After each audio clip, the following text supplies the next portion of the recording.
नमस्कार। क्या आप वाइट डिस्चार्ज या सफ़ेद पानी की प्रॉब्लम से परेशान हैं? क्या आप ये समझ नहीं पा रहे कि ये वाइट डिस्चार्ज जो है वो नॉर्मल है या एबनॉर्मल है? क्या मुझे इसके लिए डॉक्टर से कंसल्ट करना चाहिए? मेरा वाइट डिस्चार्ज इतने टाइम से ठीक क्यों नहीं हो रहा है?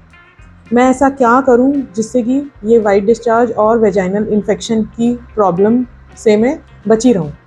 तो आइए इन सवालों के कुछ जवाब आज हम इसमें डिस्कस करेंगे।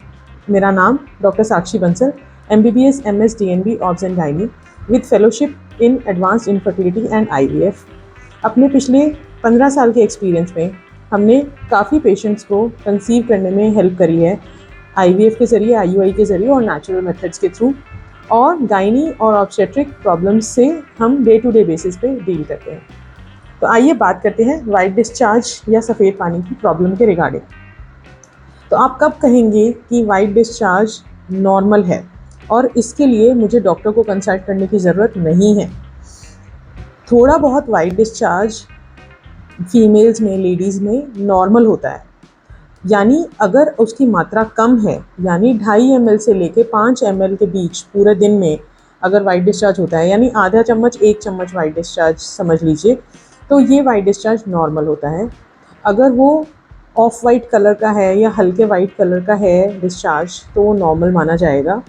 अगर उसके साथ कोई आपको इचिंग या खुजली नहीं होती और उसमें आपको कोई स्मेल नहीं आती, तो ये वाइट डिस्चार्ज हम नॉर्मल कहते हैं। इसमें कोई इंटरवेंशन की ज़रूरत नहीं होती। वाइट डिस्चार्ज जो है वो पीरियड्स के जो अलग अलग फेजेस होते हैं उसमें उसकी मात्रा घटती बढ़ती रहती है। ओव्यूलेशन के टाइम पे यानी 15वें दिन के करीब ये वाइट डिस्चार्ज थोड़ा ज़्यादा हो जाता है, क्योंकि उस टाइम पे बॉडी में एक्सेस हार्मोन्स होते हैं। तो उस टाइम पे वाइट डिस्चार्ज थोड़ा बढ़ सकता है, लेकिन उसके लिए घबराने की ज़रूरत नहीं। तो कब आप कहेंगे कि वाइट डिस्चार्ज जो है वो नॉर्मल नहीं है और अब आपको डॉक्टर से कंसल्ट करना चाहिए?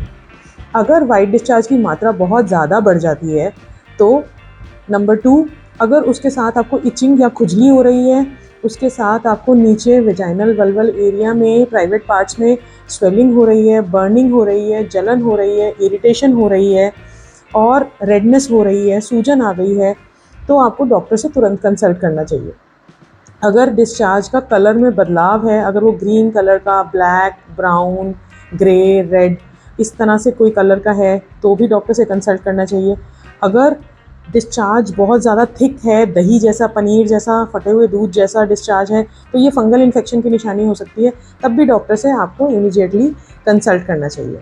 अगर पार्टनर के साथ सेक्स करने में आपको पेन फील हो रहा है या फिर आपको यूरिन पास करने में पेन हो रहा है, तो भी डॉक्टर से इमीडिएटली कंसल्ट करना चाहिए। अगर नीचे के एरिया में आपको छाले या फुंसी, फोड़े कुछ ऐसा हो गया है, तो इसमें भी इसका मतलब ये डिस्चार्ज नॉर्मल नहीं है, ये इन्फेक्टिव डिस्चार्ज है, तब भी डॉक्टर से कंसल्ट करके आपको इमीडिएटली दवाई या मेडिसिन लेनी चाहिए। तो ऐसा क्या करें जिससे कि आपका ये डिस्चार्ज, आपको इन्फेक्शन बार बार ना हो? नंबर 1, आपको हमेशा नीचे प्राइवेट पार्ट्स में हाइजीन रखनी चाहिए। मतलब जब भी आप वॉशरूम यूज़ करें उसके टाइम, टॉयलेट जाएँ, यूरिन पास करने जाएँ, तो ठंडे पानी से नीचे के एरिया को वॉश करना चाहिए और उसी टाइम उसको ड्राई भी, सुखा भी लेना चाहिए। या आप एक साफ़ कपड़ा वहाँ पे रख के उससे भी साफ़ कर सकते हैं, ड्राई कर सकते हैं, या टिश्यू पेपर से आप उसको साफ़ कर सकते हैं। तो नीचे गीलापन नहीं रहना चाहिए। कहने का मतलब ये है, अगर आपको लगता है आपके कपड़े, अंडरवेयर गंदे हो गए हैं डिस्चार्ज से या किसी भी गीले हो गए हैं, तो आप उसको तुरंत चेंज कर लेना चाहिए। साबुन आपको दिन में एक बार ही इस्तेमाल करना चाहिए। जब आप नहाते हैं उस टाइम पे नीचे के एरिया को अच्छे से साबुन से क्लीन करना चाहिए। वेजाइनल वॉशेज़ आपको कम से कम इस्तेमाल करने चाहिए, नहीं करने चाहिए। रूटीन वे में तो आपको वेजाइनल वॉशेज़ या कोई भी केमिकल्स प्राइवेट पार्ट्स में नहीं इस्तेमाल करने चाहिए। उससे आपके जो बैक्टीरिया, हेल्दी बैक्टीरिया होते हैं वेजाइना के अंदर, वो डिस्टर्ब हो जाते हैं, डैमेज हो जाते हैं, जिससे इन्फेक्शन के चांसेस बढ़ जाते हैं। तो रूटीन वे में वेजाइनल वॉशेज़ या केमिकल्स बिल्कुल नहीं इस्तेमाल करने चाहिए। अगर आपको बार बार इन्फेक्शन से आप प्रोन हैं, तो आपको नीचे के एरिया में जो बाल हैं उनको भी जड़ से नहीं रिमूव करना चाहिए, क्योंकि स्किन फिर बहुत ज़्यादा सेंसिटिव हो जाती है। तो कोई भी रेज़र है या क्रीम है हेयर रिमूवल या फिर वैक्सिंग है, ये सब नीचे के एरियाज़ में नहीं यूज़ करनी चाहिए। आपको सीज़र से बस हेयर को छोटा छोटा ट्रिम कर लेना चाहिए, कट कर लेना चाहिए, इतना ही बहुत है।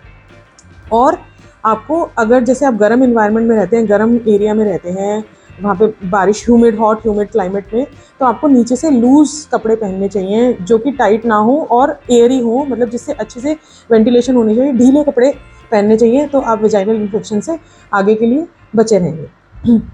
तो होपफुली आपको ये वीडियो पसंद आई होगी। Thank you.